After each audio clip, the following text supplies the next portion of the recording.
Hey guys, so I just wanted to hop on and give you an update. Oh my goodness, I haven't wrote in quite a while, and I started to try to write today, and I just couldn't. There were way too many thoughts, so I thought, well, let me just make a quick video. Um, I've been very quiet on my blog for a specific reason, and that is I have been sick, and I didn't want to admit that I was sick, but I was sick. You may have seen some pictures of me with a toboggan on because I have been freezing cold, and so I wore a toboggan to try to help my body stay warm, to keep my body heat in, because you lose a lot of body heat through your head. So I learned that if I could keep a toboggan on my head, then I wasn't as cold. So I have not been making fashion statements. I wore a toboggan because I was sick, and I have struggled for several years with an eating disorder. It's not something that we have shared very much. Obviously, if you are around me, you know that, but for those that aren't around me, they don't necessarily know that. I don't know what I want to tell you. I had a whole bunch of thoughts, and then I'm like, I don't know what I want to say. So basically, about 3 years ago, I lost a whole lot of weight. So I was like a size, I'm giving out personal information, I was like a size 12 to 14, and I dropped down to a size 8. Well, actually a size 4 for a temporary time. And then I have hung out. After I got over that hump, I gained a little bit of weight, and I've hung out in the same spot for several years.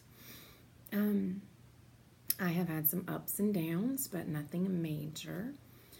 And then about 3 months ago, 4 months ago now, I can't remember, probably 3 months ago, I felt something change in me, and I knew immediately, oh my, some of the same feelings that I had when I lost all that weight before. Unfortunately, this time I didn't have much weight to lose. I was already I was already pretty skinny. So I battled for several months, trying to eat, trying not to lose weight, trying to maintain. I even got to the point, I don't even care if I gain weight if I can just quit losing weight. Needless to say, I was not successful at that.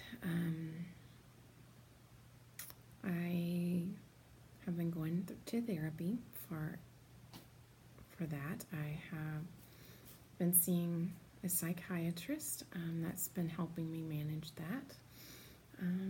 I guess about 2 months ago, I went back on a medicine that I took last time that was supposed to boost my appetite. It didn't work this time. It didn't boost my appetite. I didn't all of a sudden get hungry. And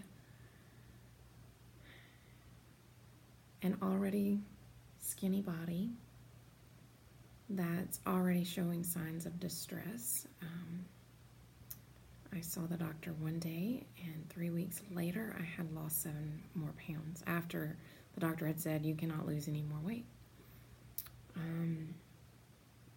A lot of people around me were talking to me about my weight and my eating, and I was very frustrated.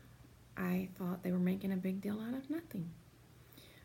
And I probably will have to come back and give some apologies. So, I don't know. I doubt I will, but I might should. But anyway, so everything happened so fast. One day I found myself in therapy, and I experienced a side of life that I have not experienced since I was probably a child. And the therapist looked at me and said, here is a website. You have to check it out. or you may not come back and see me. I love you too much to keep watching you do this to your body. That's not exactly how she said it. She was a lot more forceful and demanding and not nice as I just said it. And the psychiatrist was like, if she's not seeing you, I won't see you. And there's a little bit of stress put on me because I need this doctor in my life. So I left feeling very frustrated and angry. That has been my normal go-to emotion, is frustrated and angry.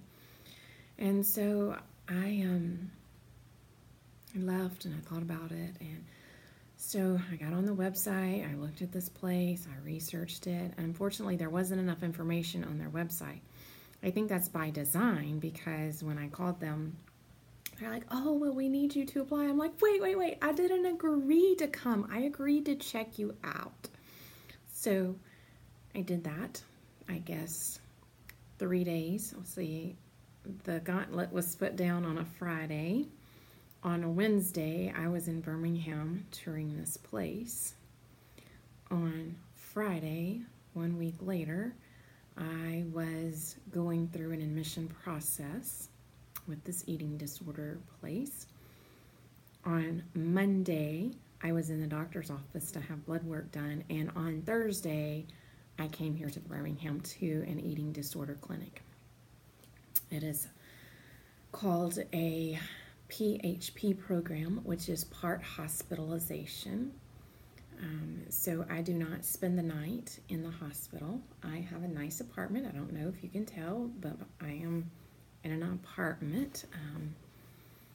And I spend 12 hours every day in the eating disorder clinic. I come here to sleep at night, and I go back every morning at 7:30. There's no days off, unless they graciously give you one, or unless you say, I get Christmas Day off, or I quit. And so anyway, so my days are full. I would love to say I had embraced an eating disorder, even though I signed a contract with a literary agent, and I gave her a book proposal, and she said, I've been on your website, and I really would like for you to write a book about an eating disorder, about having eating disorders. I said, whoa. I'm not the person to write this book. I still struggle with my eating. And she said, that's what makes you the perfect person. And I'm like, okay, whatever. And deep down, even though I have been struggling for several years, I could not admit, I had a hard time admitting that I had, and believing that I had an eating disorder. So when I got here, the first 72 hours are observations, so they don't give you a lot of information. And y'all, I was just going to tell you, this has been an extremely humbling experience. I can never go into all the details of everything that I have been through, but it has been humbling. I will just say that. Because eating disorders come in all shapes and sizes. In your observation period, you don't even go to the bathroom by yourself. So, it has been a humbling experience. Let me just leave it at that. All across the board. It's exhausting. My days are exhausting. When I first came here, my body was malnourished, and I was really sick. I couldn't take my toboggan off. I dress in layers. I have 3 layers on right now. My body hurt, it ached, and my kidneys area hurt really bad on my back. Up through my ribs hurt. There were just so many things that were going wrong with my body. But yet still, I couldn't fully admit that I had an eating disorder. So after, in those 72 hours, every person that I sat down with, I said, do you really think I have an eating disorder? I think people are making a big deal out of nothing. Do you really think I have an eating disorder? And so we have laughed about it now, but it took some very blunt conversations, and it took a lot of work in my heart, a lot of God working in my heart to come to the point where I at least cannot deny I definitely have an eating disorder. I can't say I always believe it in my heart. I don't, but I'm getting there.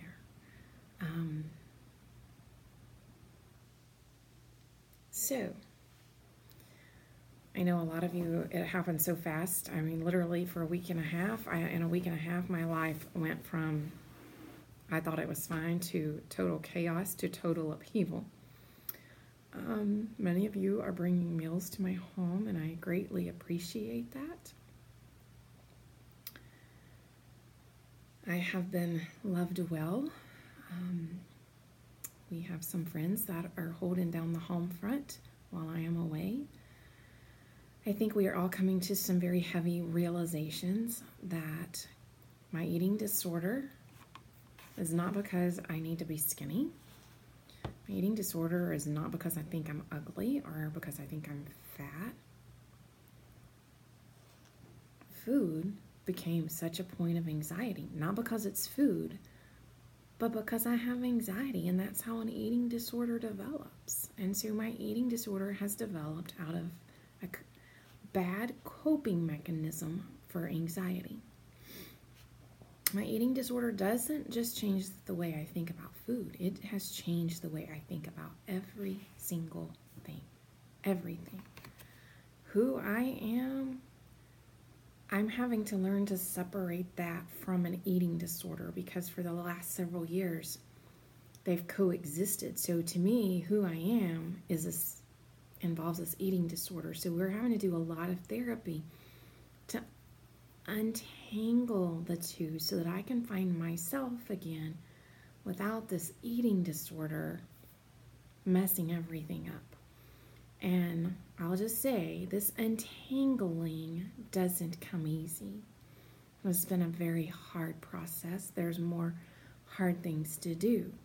I have been here for 2 weeks. 2 weeks. There have been boatloads of tears. There has been boatloads of anxiety. I feel like we are just now beginning to try to untangle some of this because when I first came, I was so sick. I literally just slept a lot. There couldn't be a lot of intense therapy because I just did not feel well. And so, and the first 72 hours are observation, so they're observing, trying to figure out exactly if you do have an eating disorder. And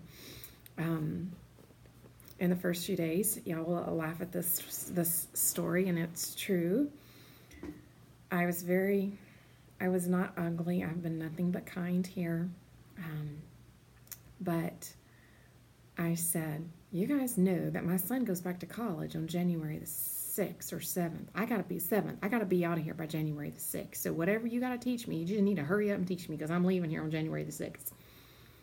And the response was, I'm pretty sure that will be against clinical advice. And I'm like, I've never done anything against clinical advice, but this might be the first thing. And they informed me that if I left against clinical advice, that my insurance might choose not to pay for this treatment. I'm like, wait a minute, y'all didn't tell me that ahead of time. So anyway, I do hope that my time here being full-time will come to an end in the next month. And then I will go to part-time. And don't ask me what part-time looks like because I don't know yet. I'm not there yet. Right now, I'm at full-time.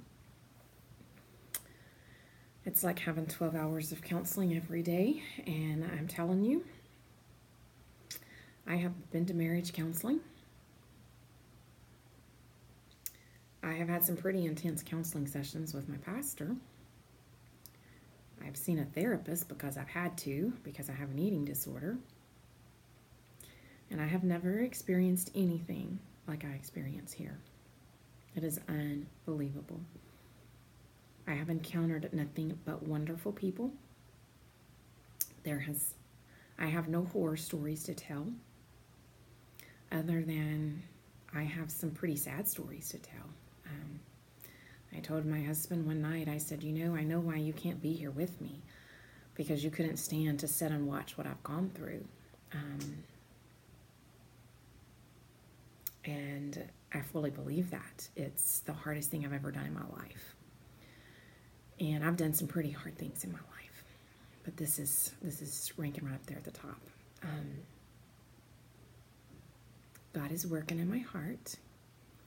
He is, in no doubt, this is part of his plan. For a week and a half, I went from never knowing about this place to being at this place. And every step I took, every person I talked to, every piece of paper that had to be filled out, every blood test that had to be done, did nothing but confirm this is the way, walk in it. So there was nothing I could do but to walk in it. And so that's what I have held on to. It's what I'm still holding on to. This is the way, walk in it. So anyway, I just wanted to give y'all an update. I'm still alive. My family is okay. They are making it. Of course, they're ready for me to be at home, but they are being loved well and cared for well. And this is a short inconvenience for a long-term benefit. And I will leave here stronger, wiser, with more passion for people who have eating disorders. And I am fully confident that this is a ministry that I'm going to have one day. And I am going to be able to love people with eating disorders. I'm going to be able to love friends and family who surround people with eating disorders. What does that look like? I don't know. But I do know that God will not waste this story, and he will use it for his purposes. And I am slowly getting to the place where I can say, yes, Jesus, I've got it. I will follow you down this path. I will no longer kick and scream. I will just follow you. So I will come out a different person, and that's good, because this mess is going to be untangled, and there's going to be me again. And I'm excited about that possibility, but that's scary, because when you've lived tangled up with something for so long, it's really hard to not be afraid of untangling and being your own self again. So that's what I'm wrestling through and struggling through right now, and beginning to untangle some of these things and why they've happened. And I would just love to be able to tell you everything, but there's no way. I can't even process it all. I've had no emotional bandwidth.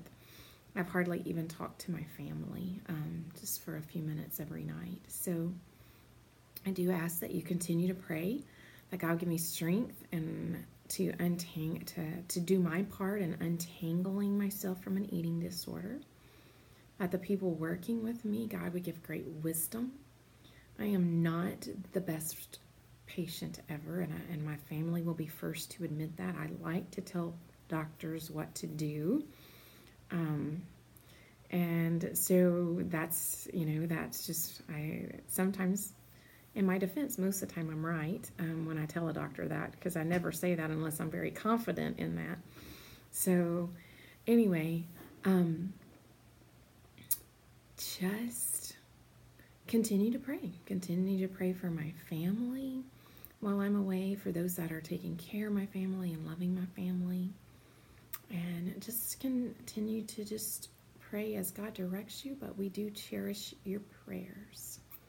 Thank you so much, and I look forward in a couple of weeks to being back to the point where I can write regularly, because I think I have multiple blog posts for you in a few weeks. So anyway, thank you all so much for loving our family and for walking with our family through many trials.